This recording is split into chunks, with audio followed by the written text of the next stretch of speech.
Hey guys, it's RodimusPrimal. I am back in another video, and today I am going to be catching you guys up on a lot of Transformers news. We've got some set images for one of the alt modes for one of the Autobots in the next live action film. We have a Generation Selects Galvatron figure to take a look at. We have some Cyberverse and Studio Series 86 figures to take a look at. And we also have some leaks, what could possibly be the next PulseCon exclusive, and as well a 4-pack of figures that may get some people excited. So without further ado, let's sit back, relax, make sure you're subscribed to the channel, and let's transform and roll out.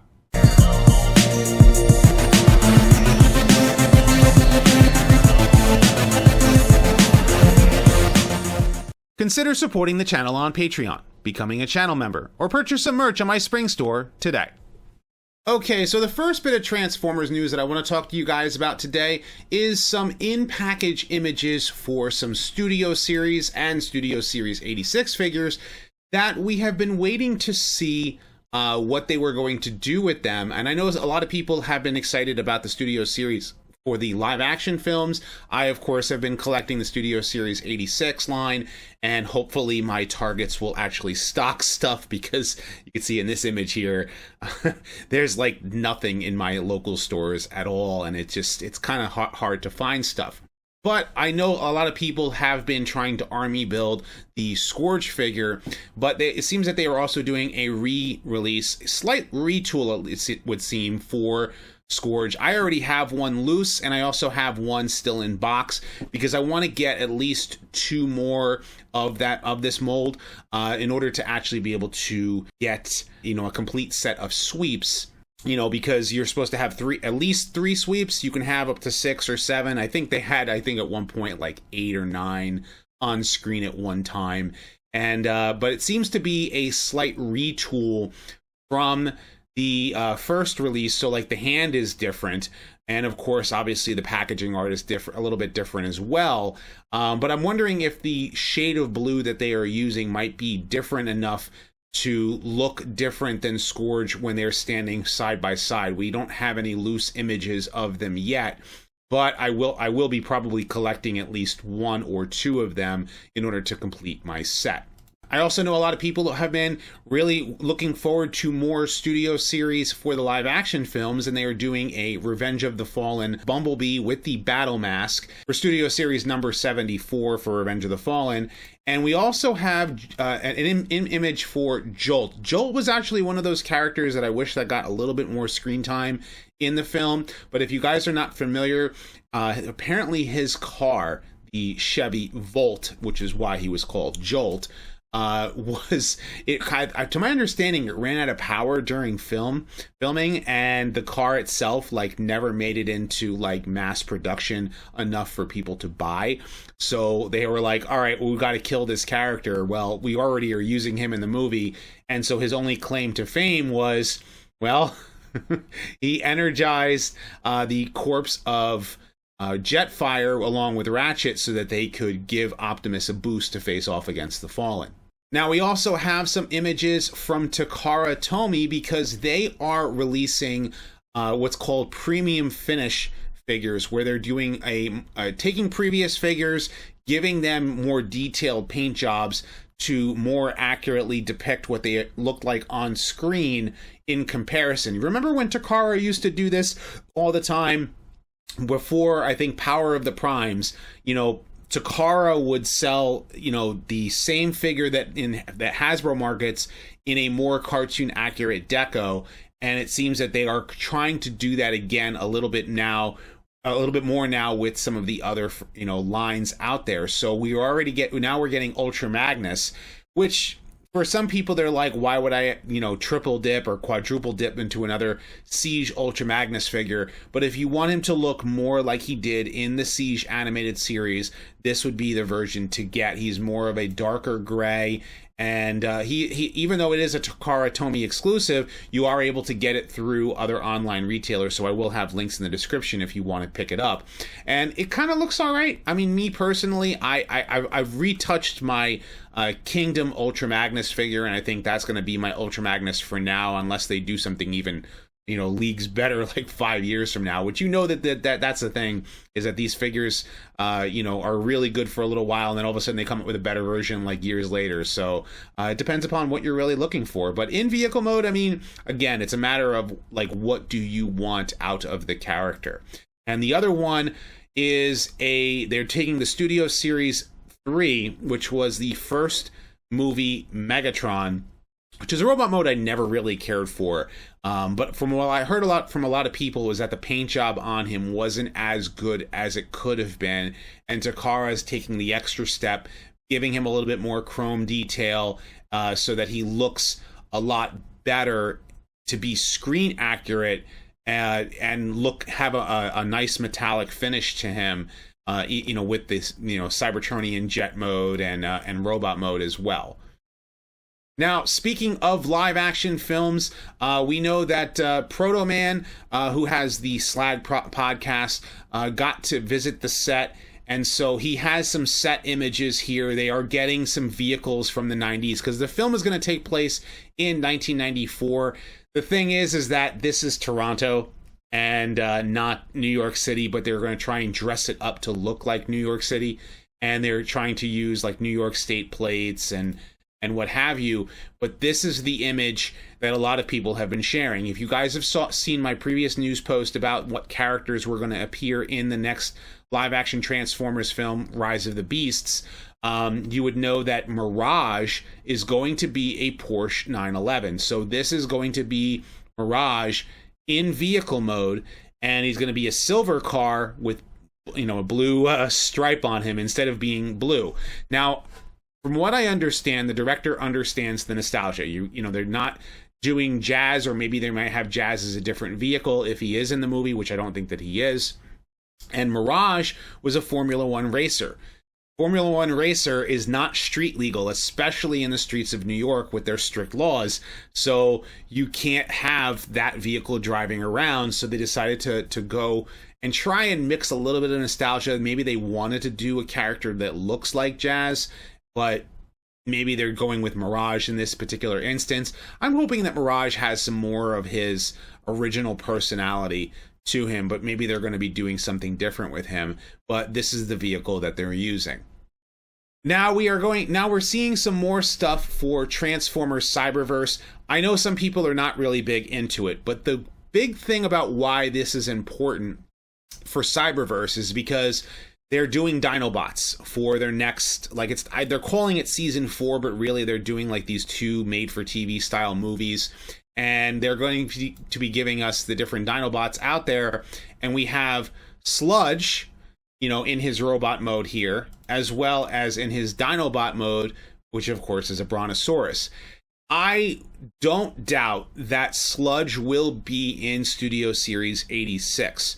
So seeing him in Cyberverse does give me hope, because, well, they've got to keep the name trademark going, and they are probably bringing the character into Cyberverse. So we're going to get the classic style Dinobot that we know and love from G1, and then we're going to get a new interpretation of the character in Cyberverse, which I also think is a good thing. The only thing is about this style packaging. I've never been a big fan of this style packaging where the robot mode is basically out in the open. It kind of makes it easier to swipe, and also it could get damaged during shipment whenever they do packaging like this. So I've never been a fan of that when it comes down to action figures. And of course, Dead End is getting a new toy as well, and I think this is a good thing because I liked his character in Cyberverse. He was actually an enjoyable character for being a Decepticon. I was hoping to see more of the Stunticons, but he is getting a pretty cool vehicle mode. I wonder if it's possible maybe we might see this styling of transformation with this particular vehicle and robot mode. Maybe we might see a Transformers Prime style knockout maybe in the War for Cybertron trilogy. Now, the big news that came out earlier this week for Transformers Tuesday, I know it's Saturday, but I've been a little bit late on the news because I was working on a few other projects. But here we have the Generation Selects Galvatron. Now, I have not yet been able to find the first version of Galvatron in stores, but I was wondering if they were going to do a toy version of the character as he appeared in the G1 Marvel comics, where he was a little bit more toy accurate. Well, it seems that they're not only doing this with the vehicle mode, it seems they're giving him a rub symbol there on his side, and they're also giving you the option to add decals. So the decal sheet is going to be optional. You don't have to apply the decals if you don't want to make him look more toy accurate, but you can make him look more like his like his G1 toy or his Marvel Comics appearance. And I think this is going to excite a lot of fans because they want to reenact certain scenes like from Time Wars or Target 2006, or maybe even Marvel, the later run in the US where Megatron and Galvatron like met up, on the Ark, and then they fought each other. And so like you might want to see more of that out of this particular toy, and I think it's really, really cool looking. I will say that I want the first version first because I can't find it, but I will get my hands on it soon enough. And I think he looks great. I think he looks awesome. And if you're looking for a more toy accurate version of Galvatron, go for it. Now we're stepping into the rumor territory because, well, these images appeared online late last night, and a lot of people have been talking about it and wondering where they're going to fit. From this packaging, it looks like this is going to be a PulseCon exclusive, is going to be Covert Agent Ravage. And looking closer at him, first of all, I can literally hear this image, like literally Decepticons forever, and he transforms into his classic cassette.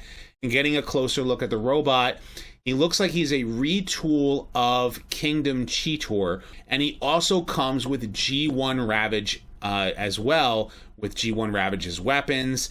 And I'm wondering if there's anything else in the packaging there, but you can easily tell that this is definitely retooled from one of the either Kingdom Cheetor or maybe possibly Tigertron. And I'm wondering if this particular figure transforms, because a lot of people have been trying to like zoom in on him, trying to figure out whether or not he has like different weapons. And he looks cool, I will give you that. But this right now is just like, oh my gosh, this like appeared online last night. No one knows what line it's supposed to be on. Be in, but we can kind of get an idea of where we're going to see it. And I'm hoping that people who really want this figure will be able to get their hands on it. The next leak, drop, what have you, is something that someone actually purchased at a store, is a Buzzworthy Bumblebee set of 4 figures that are pretty much retools of existing figures from before. And this is giving people the opportunity to be able to get, certain characters that they wanted in their collection. For myself, I'm looking at this and going, okay, I see this one, I see that one. Let me talk about each of them.